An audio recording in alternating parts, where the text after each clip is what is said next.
Günaydın. Deniz İstanbul'a geldi. Hoş geldin aşkım. Bir Sapanca vloguna hoş geldiniz. Ben yokum. O gelmiyor. O gelmiyor. Şimdi biz Sapanca'ya gidiyoruz Deniz'le birlikte. Ol Magazin dergisinin bir eventi var. 2 günlük Sapanca'da bir tatilimiz olacak. Oraya gidiyoruz. Ya, bir saat önce İstanbul'a geldi ve deli gibi uykusu var. O yüzden tipi böyle. Evde de zaten gözlüğü çıkartmıyordu. 1,5 saat sonra falan otobüsümüz kalkacak ama biz öncesinde bir kahvaltı yapacağız. Deniz'e İstanbul misafirperverliğini göstereceğiz. Ben böyle bir şey görmedim.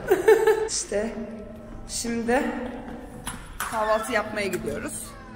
Kahvaltımızı yaptıktan sonra da otobüsün kalkacağı yere geçeceğiz ve yolculuğumuz başlayacak. Şimdi toplanma alanımıza geldik. Bu şekilde servisin kalkmasını bekliyoruz. Böyle otobüs gibi bir şeyle gideceğiz galiba. Bilmiyorum tam olarak, görmedim çünkü. Bekliyoruz bakalım, saat de 12 oldu. Biz biraz geç kaldık, oturup kahvaltı yaptık falan. Ama daha gelecekler varmış, onlar da daha gelmedi. Onlar da gelince otobüsümüz kalkacak. Otobüse biner binmez o kadar yorulduk ki uyuduk biraz yolda Deniz'le birlikte. Çok fazla video çekemedim. Hatta otobüse bindikten sonra hiçbir şey çekemedim. Ama şimdi odaya geldim. Size biraz odadan bahsedeceğim. Aynı zamanda yatağa çok güzel minik hediyeler bırakmışlar. Odayı tanıtayım biraz size. Girdiğimiz zaman şöyle güzel bir banyomuz var. Güzel bir enfalimiz. Burada böyle bir giyinme odası yapmışlar. Ütüsü bile var. Sana helal olsun kız sana. Müthiş. Bu dolapta ne var? Tesisatımız var. Sonra odamıza giriş yapıyoruz. Odayı zaten çok beğendim. Mini bar burada. İşte burada bardaklar, kahve makineleri vesaire. Yatağın üstüne de çok güzel hediyeler bırakmışlar. Sonrasında keyif yapmak için bir balkonumuz var. Balkonumda böyle bir manzaraya bakıyor. Burada akşam yemeği ve öğle yemeklerini yiyeceğiz. Hatta birazdan hazırlanıp oraya gideceğim. Yazın da geliniyormuş herhalde buraya ki bir su kaydırağı var. Böyleli bir yer. Şimdi biz buraya tatile 2 günlüğüne geldik. Ve ben evde valizi yaparken sanki böyle yetmeyecekmiş gibi kıyafetler aldım yanıma. 2 günde kaç defa üstümü değiştirebilirim bilmiyorum. Ama getirdiğim kıyafetlere bakar mısınız?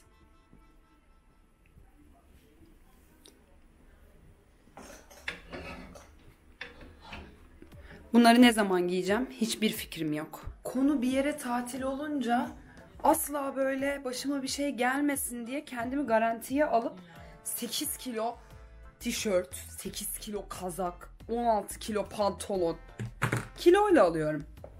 Bu huyumu bırakmam lazım. Ondan sonra çok büyük valiz sıkıntısı çekiyorum. Yer sıkıntısı çekiyorum. Belim ağrıyor zaten. Neyse valizime şundan atmıştım. Belki canım çeker diye. Her ihtimali değerlendiriyorum ve tutuyor. Bakın bu ihtimali de değerlendirdim ve şu anda canım... Açayım. Elimde kamera var. Zor olacak açması tek elde. Ne izlediğimi göstereceğim şimdi size.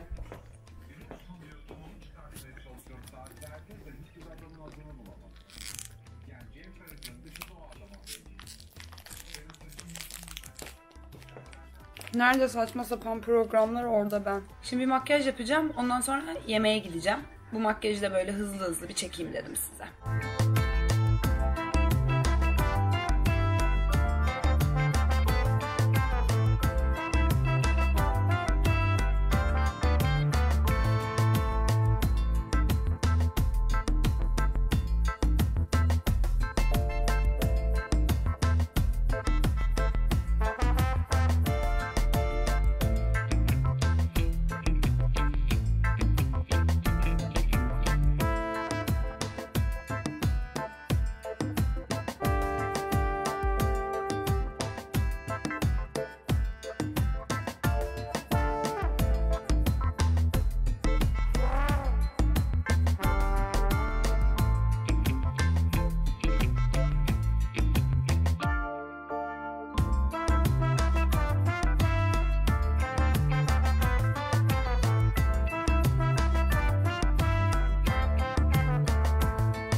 Şimdi makyajım bitti ve yemeğe geçiyoruz. Üstümü de değiştirdim şimdi. Burada ışık kötü ama burada değil. Dur asansörde çekeceğim. Üstümü çekerim dedim asansörde. Şuna bak, reklam var asansörde. Çekemiyorum yani hiçbir şekilde. Aha gözüküyor. Böyle desenli bir... Ya yok olmayacak. Gidiyorum. Olmayacaktı ya. Saldım ben de. Gösteremeyeceğim ben bu üstümü size. Görmeyin diye çalışıyor bütün otel. Şimdi yemeğe geldik. Yemeği yemeden önce... Birileri kavga ediyor.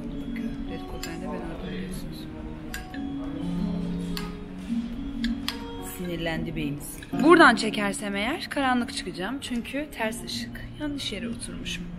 Yemeğe geldik. Önce bir mercimek çorbasıyla başlıyoruz. Onu göstereyim.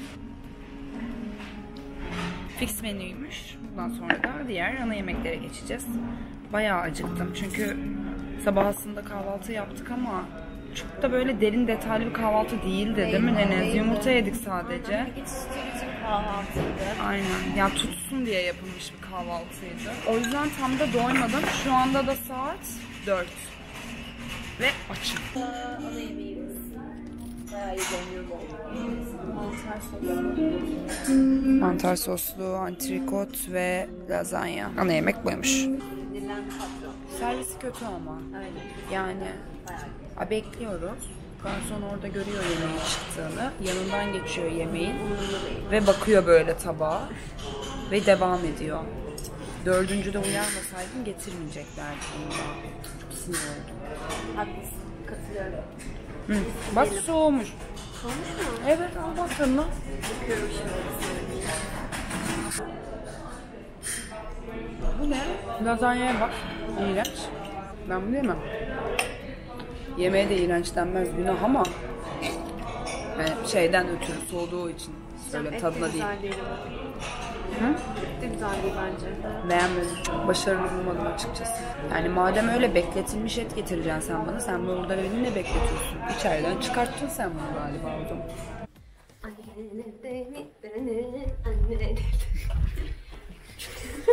Deniz çok mutlu. Mutlu olunca bu şarkıları söylüyor. Yapacak bir şey yok. Evet, repertuarında bunlar var. Şimdi biz öğle yemeğinden sonra odalara geldik. Biraz dinlendik. Şimdi üzerimizi değiştirdik. Akşam yemeğine gidiyoruz. Çok yorgunluk yani çekecek bir şey bulamadık. Yoktu da zaten odada dinleniyorduk. Şimdi akşam yemeğini yiyeceğiz. Ondan sonra masaj randevumuz var. Masaja gideceğiz. Bir spa'ya gireceğiz falan filan. Şöyle ne giydiğimi göstereyim. Gözüktü mü bilmiyorum ama böyle krem bir deri tayt, siyah uzun çizme ve siyah kazak giydim. Bu kazağımı Instagram'dan takip edenler bilir. Çok severek aldım. 2 rengini de. Yarın da diğer rengini giyeceğim. Şimdi yemeğe doğru yürüyoruz. Bu arada ben size oteli göstermedim.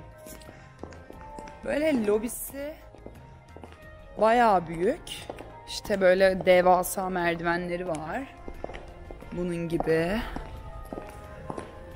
Şöyle de bir tur attırayım. Restoranı dışarıda, karşıda. Orayı da göstereceğim. Ocakbaşı diyor ama etiyle meşhur herhalde. Anlamadım. Yemeğimiz 7.30'da bu arada. Oo, çok soğuk. Ben en iyisi oraya gidince anlatmaya devam edeyim. Şöyle dilim tutulabilir çünkü bu soğuktan. Mont da almadım yanıma. Şu an şoktayım. Öyle bir şeye yaklaşıyorum ki. Canlılar ve dışarıda duruyorlar. Bakar mısınız?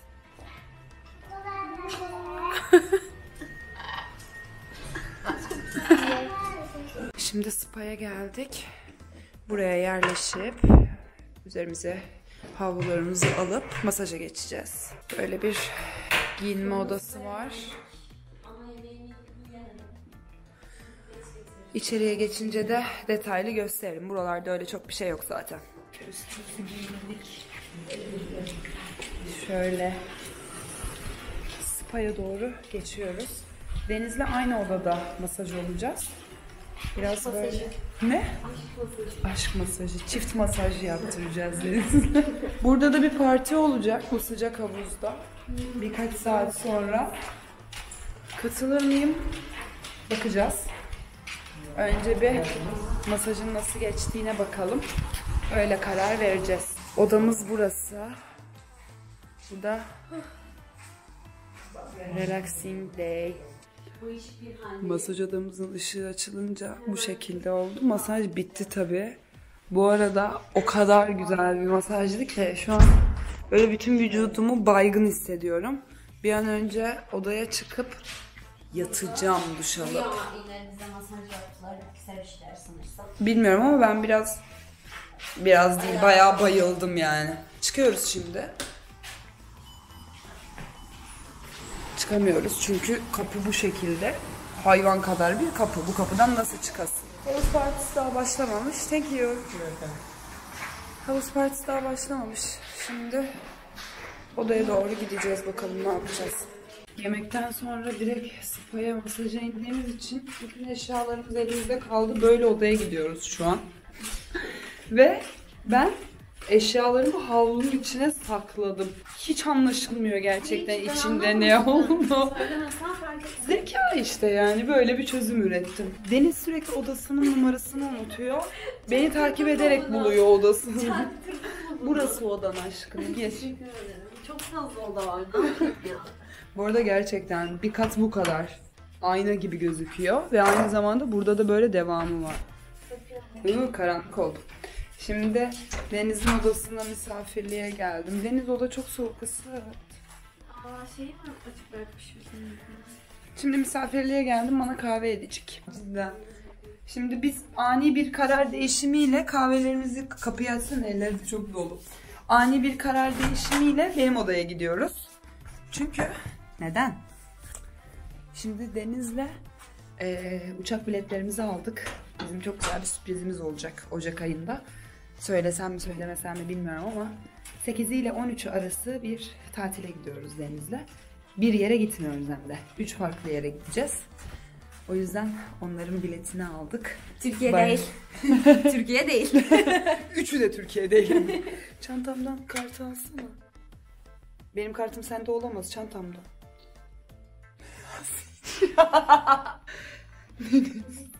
Deniz kartını odada unuttu. Ve tipe bak.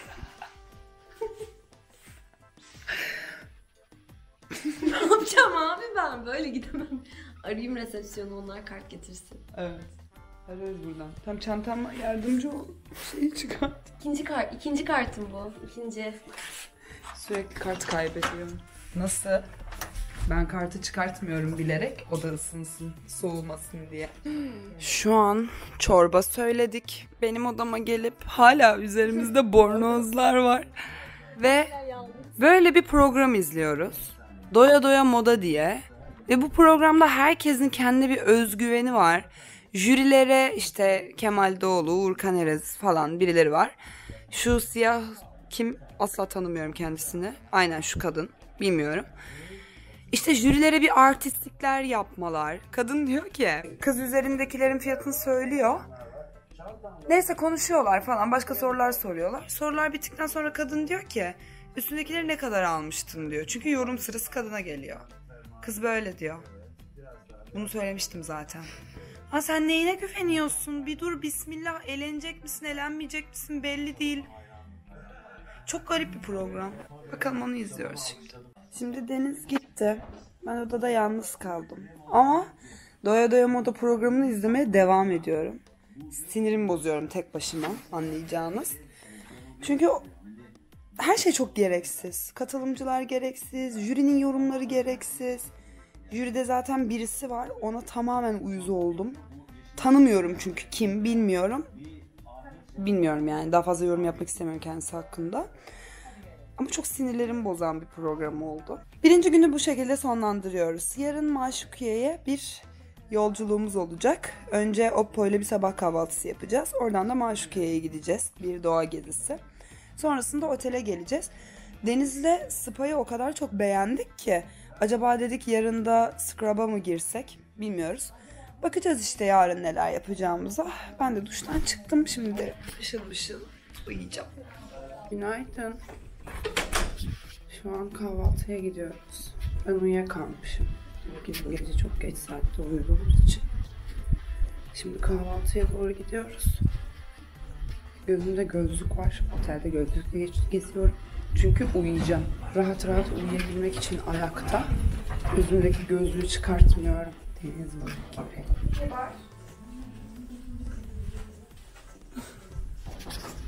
Güzel yüz modu diye bir güzel yüz modu var. Biliyorsunuz her cep telefonunda mevcut olan bir şey. 2012 yılında dünyada ilk defa Oppo yaptı bu özelliği, güzel yüz modu.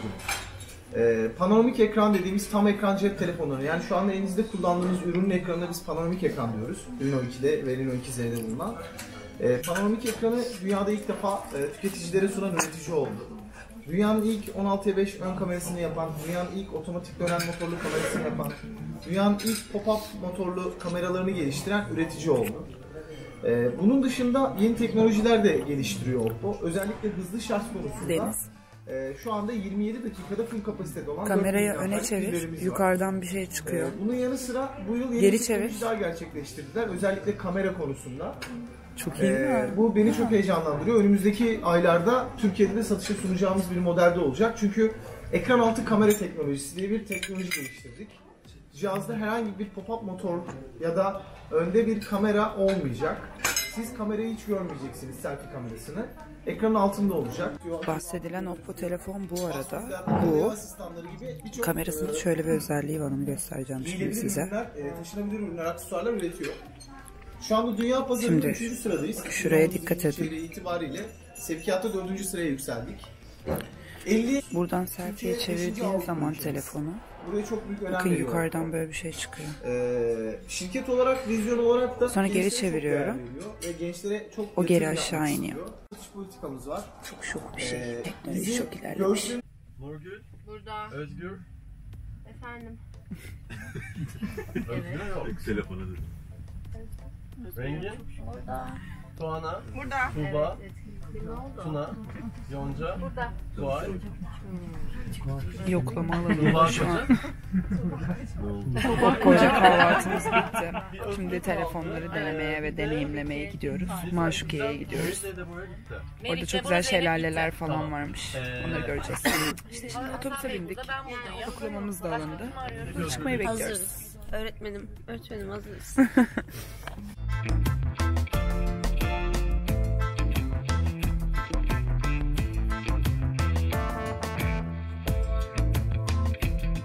Şimdi geldik Maşukiye'ye. Böyle bir doğa yürüyüşü yapıyoruz. Bir yere varmaya çalışıyoruz ama varacağımız yeri bilmiyorum. O yüzden yürüyoruz şu an. Sadece denizde üşüyor. Tipe bak. Dondu. Yok kardeşim. Ben de bununla beraber... Ben kalitesine emin olamamıştım. Oo çok iyi. Evet, şu anda videoyu çekiyorum aynı zamanda. DJI Osmo Enfol'e para versin. Sponsor olsun. Buradan Bir şey söyleyeyim mi? sesleniyoruz Ben çünkü bu kamerayı sattı bildiğin şu anda. 4 kişiye sattım. Ya, Evet. 5 benim. Çalışıyor olsaydım eğer Osmo'yla şu anda iyi bir bütçe elde etmiştim yani. Duy Osmo. Gel. Odaya gelip üstümüzü değiştirdik. Akşam yemeğine geçiyoruz şimdi. Ne giydiğimi göstereyim. Böyle bir elbise giydim içime. Üzerime de siyah bir kazak. Şu an pek net gözükmüyor galiba. Ama yanıma kemer almayı unutmuşum. Kemer almayı unutunca ben ne yaptım? Bir dakika, buranın ışığı kötü. Şurada göstereyim. Kemer almayı unutunca yaptığım şeyi göstereceğim şimdi size. Bornozun şeyiyle, kemeriyle burayı sıkıştırdım. Kazağı da ona sıkıştırdım. Sonuç bayağı müthiş ve mükemmel. Şimdi de akşam yemeğine gidiyoruz. Makyaj falan da yapmadım. Hiç uğraşamazdım. Bir parlatıcı sürdüm, çıktım direkt. Zaten şeyden sonra, bu Maşukiye gezisinden sonra o kadar yorulmuşum ki odaya gelir gelmez uyumuşum. Denize geldim. Uyanıp hazırlandım falan. Şimdi denize odasından alacağım ve yemeğe geçeceğiz. Ben geldim. Bu kızın acil edit yapmayı öğrenip YouTube'a başlaması gerekiyor. Bu kızın acil videosunu editleyip YouTube'a atması gerekiyor. Kızın da dedikoduyu bırakması gerekiyor. Benim de acil yemek yemem gerekiyor. Uyku bir insanı nasıl acıktırır? Ve beni çok acıktırıyor. Çok saçma. Çorbalarımız geldi. Ben şu an beğendim. Deniz bu çorbanın aynısını odaya söylemişti. Şu anda aynısını bu şekilde yemeye çalışıyorum. Seviyorum o yüzden. Yemek bitti. Odaya geldik. Bu arada içimdeki etek değil de elbiseydi. Böyle bir elbise. Markası da Lalmot. Instagram'dan bulabilirsiniz. Şimdi eşofmanlarımı giyeceğim ve aşağıya Scrabble oynamaya ineceğiz. Kamerayı da bir yere kurayım diyeceğim hazırlanırken ama hazırlanacak bir şeyim yok zaten. Makyaj da yapmayacağım. Direkt böyle eşofmanları giyip iniyorum. Eşofman getirmişim. Spor ayakkabı getirmemişim. Aşağı iniş halime bakın Allah aşkına. Bir şeyleri unutmada benim gibi olmayın. Hani eşofman getirirsin ve bunun en önemli parçası spor ayakkabıdır. Anlatabiliyor muyum? Spor ayakkabıyı unutmazsın. Bu ne? Böyleyim şu an. Terlikle iniyor aşağıya. Ne yapayım? Böyle. Çok güzel bir ambiyans yapılmış buraya. Marshmallowlar, işte sıcak şaraplar vesaire. Şimdi hediye paketime bakar mısınız? Ho ho ho. İçinde ne olduğunu göstereyim. İçinde bir Scrabble var. Ve Sudoku var. Bir de ya çok tatlı bir gözlük. Ve bir Noel Baba şapkası. Şimdi şurada marshmallow yiyeceğim. Şarap içmeyeceğim. Alkolü kullanmıyorum çünkü. Marshmallow yemek için bayağı sabırsızlanıyorum. Herkes zaten şöminenin etrafına toplaşmış. Siz mi oynuyorsunuz? Siz şey için çekiyorsunuz değil mi? Aynen. Nasıl YouTube? Şimdi Uno oynamaya başladık. Burada başka bir ortam yarattık kendimize. Daha demin orada sıcak şaraplar vesaire. Burada çay ve mısır. Şuna bakar mısınız? Bunu size gösterdim. Ne paketi olduğunu. Scrabble çantamı çaldılar ya. Şaka gibi herkesin çantası var, benim yok. Çaldılar çünkü. Kimi çaldığını da biliyorum. İnkar ediyor. Deniz de görmüş, Lale de görmüş. Gözleriyle. Soruyorum nerede diyorum. Diyor ki ben almadım. Ne diyeyim şimdi gözünün içine baka baka? Sen aldın mı diyeyim. Teşekkürler. İyi geceler. Kartımı da kaybettim. Bu şimdi benim odama girer, odamdakileri de çalar. Kartım içindeydi çünkü. Çok sinirlendim ya. Bir giriyormuşuz odadaki. Odada hiçbir şey yok. Çalmış hepsini. Sonra gidiyorum diyorum ki odadakileri de mi çaldı? Ben bir şey yapmadım. Ben almadım. Oyunumuz da bitti. Şimdi odalara dağıldık. Ben de geldim. Direkt uyuyacağım. Zaten çok yorgunum. Bugün doğa gezisi yaptık ya. Bir yandan çorabımı çıkartıyorum. Beni bayağı yordu. O yürüyüşler vesaire. Yarın sabah 11.30'da çıkışımız var otelden. Şu anda da saat gecenin 3'ü. Kahvaltıya kalkacağım 9'da. Neyse daha fazla uzatmıyorum ve uyuyorum. İyi geceler. Günaydın. Ben biraz geç kalktım. Kahvaltıya yetişemedim. 11.30'da çıkacağız. Saat 11. Şu anda valizlerimi hazırlıyorum. Geceden hazırlayamadım çünkü. Yetişmeye çalışıyorum. Aslında valizim bitti. O burada hazır. Şu anda el çantamı hazırlamaya çalışıyorum. İşte bilgisayarım vesaire. Takılar dışarıda kalmış. Bunları buna koyacağız mecbur. En sevmediğim şey. Deniz şapkasını unutmuştu. Onu alacağım. Biz gidiyoruz ya, hava çok güzel. Pijamamı koymayı unutmuşum. Neyse bunlar şu poşette kalsın. Ben burada sonlandıramayacağım galiba zaten videoyu. Aşağı binelim, belki kahvaltıya yetişirim. 2 günlük tatilimizin sonuna geldik. Aşağı inince kahvaltı yapmaya biraz vaktim oldu. Biraz bir şeyler yedim. Şimdi de otobüse bindik. Senin kocanın evi yok. Arkada Müge Anlı izliyorlar. Müge Anlı'nın hastasıyım. Delireceğim artık, yeter ya. Keşke tanışabilsem şu kadınla. Sen de tanışmak ister miydin? O da sen de istemezdi zaten. Videoyu sonlandırıyorum. Umarım video izlerken eğlenmişsinizdir. Videoyu beğendiyseniz beğen tuşuna tıklayıp kanala abone olmayı unutmayın. Hepinizi çok çok çok öpüyorum. Sıradaki videolarda görüşmek üzere.